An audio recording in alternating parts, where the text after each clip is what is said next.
In a surprising turn of events, Jay-Z has decided to show unexpected mercy to Rymir Satterthwaite, the man who has spent years claiming to be his biological son.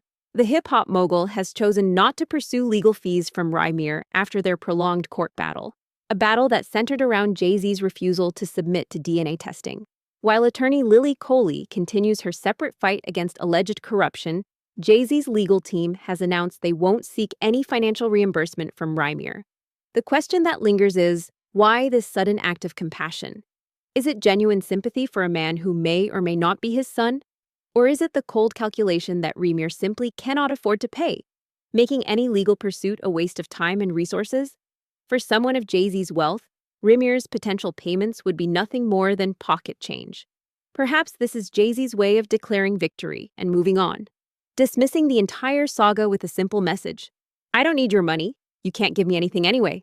I don't know. I wouldn't know how he's feeling. Like I would hope he would think about it and this would be in his mind. But I wouldn't actually know what another person is feeling at this time. You just can think that this person knows and thinking about it and stuff like that. I really want to know. So my mom did tell me she went in there and filed a paternity test, and it just. Basically, I can say it was a whole lot of running around with that case. It was a whole lot of things that wasn't, what can I say,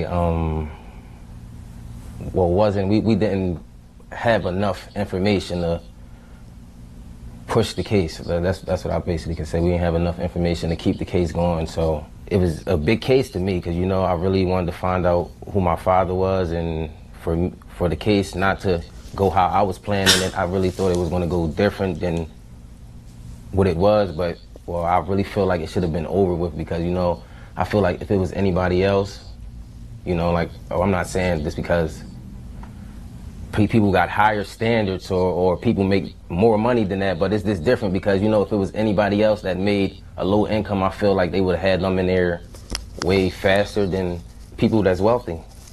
I really try not to get frustrated, basically. I really try not to think about it, I go on with my life because, anything could happen, but, I still gotta live for myself at the end of the day, I still gotta work and bring in income for me, I can't sit around, I gotta get up off my feet and do something, I can't wait on the world, like I can't say, I can't wait on anybody to want to respond when they want to. It is important that I know who my biological father is, just because, my mom's health, I don't know if it's coming from our family or it's coming from the other side, and that would be something I really would want to find out because, in the future, you don't know what could happen. And The legal documentation tells a clear story. In Los Angeles federal court, Jay-Z officially declined to seek legal fees from Rymir Satterthwaite. This decision came after a judge dismissed the case and established a deadline for the Brooklyn-born rapper to request sanctions or reimbursement for legal expenses. When Jay-Z allowed that deadline to pass without action, the court formally closed the case with no further proceedings required. But the good news for the Roc Nation empire didn't stop there. Another legal threat has been neutralized: a $50 million fraud lawsuit involving Rocawear and alleged schemes in China. The judge's ruling was decisive and damning for the plaintiffs, declaring their allegations purely delusional and dismissing the case as frivolous. For Jay-Z and Roc Nation, it's a double victory. The Rymir case is closed without financial obligation, and the fraud allegations have been thrown out of court entirely. Two major lawsuits defeated in quick succession. On paper, it looks like a triumphant moment for Roc Nation and its founder. But questions remain beneath the surface of these legal victories. Why wouldn't Jay-Z pursue Rymir for legal fees after years of public allegations and courtroom drama? Rymir has pushed this paternity claim relentlessly for over a decade. Given Jay-Z's documented history of seeking revenge through the courts, this mercy seems out of character. We know he lost a $20 million defamation battle against attorney Tony Buzbee, promising to come with everything he was worth and crumble Busbee's agency. Yet the courts didn't see it his way. With legal fees piling up from multiple fronts, representing Megan Thee Stallion in court battles, dealing with the Desiree Perez situation, one would expect Jay-Z to recoup losses wherever possible. Even billionaires prefer to invest their money rather than burn through it on endless litigation. So perhaps this gesture toward Rymir is less about mercy and more about strategic preservation of resources.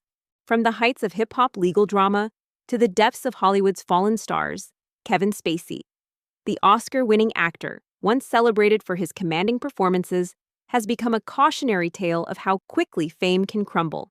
Recently, Spacey made a shocking public announcement. He is homeless. His belongings sit in storage units while he moves from temporary residence to temporary residence, unable to afford a permanent home. The man who once commanded millions per film now struggles to keep a roof over his head. This wasn't just a cry for sympathy, it was likely strategic positioning, because just as his homelessness became public knowledge, new legal storms gathered on the horizon. Breaking news has emerged that will drag Kevin Spacey back into the legal arena he thought he'd escaped. 3 new men have filed lawsuits against the actor at London's High Court, with allegations of assault spanning from 2000 to 2013. A provisional trial date has been set for October 12, 2026. These civil cases move forward even though Spacey was cleared of criminal charges in 2023, acquitted of 9 separate offenses, including 7 counts of sexual assault. The legal system draws a clear line. Criminal acquittal doesn't prevent civil litigation. While one can't legally call him guilty of those criminal charges, the courts have spoken on that matter. The court of public opinion tells a different story. These 3 new cases could proceed as a single trial or be separated into 3 distinct proceedings, each requiring its own legal defense, each demanding resources that a homeless man struggling for his next residence simply doesn't have. The allegations paint a disturbing picture of power and abuse behind the curtains of prestigious theater. One accuser, identified only as LNP, claims Spacey deliberately assaulted him on approximately 12 separate occasions.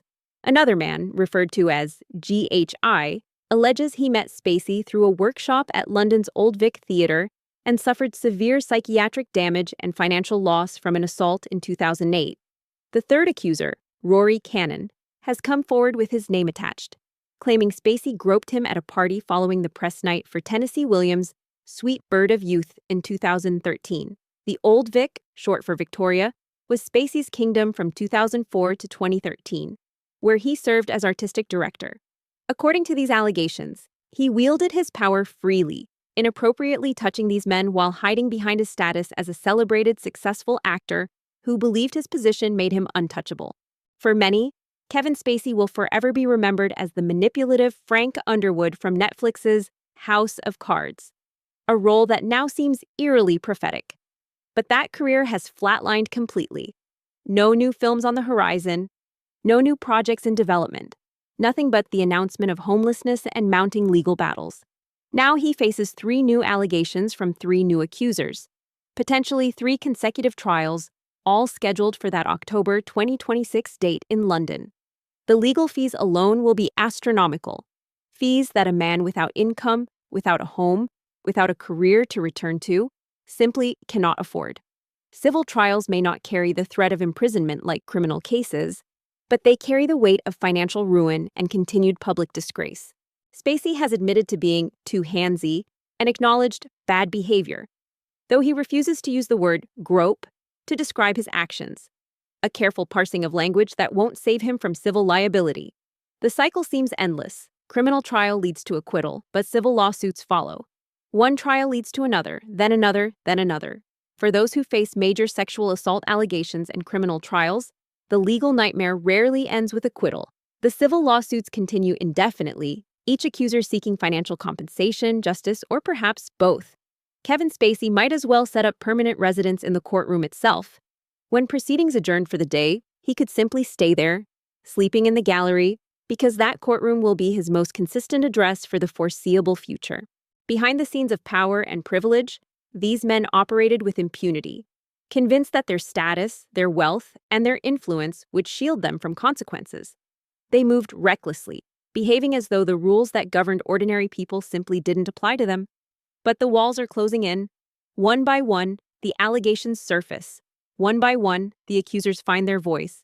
And one by one, these powerful men are discovering that no amount of fame can make accountability disappear forever.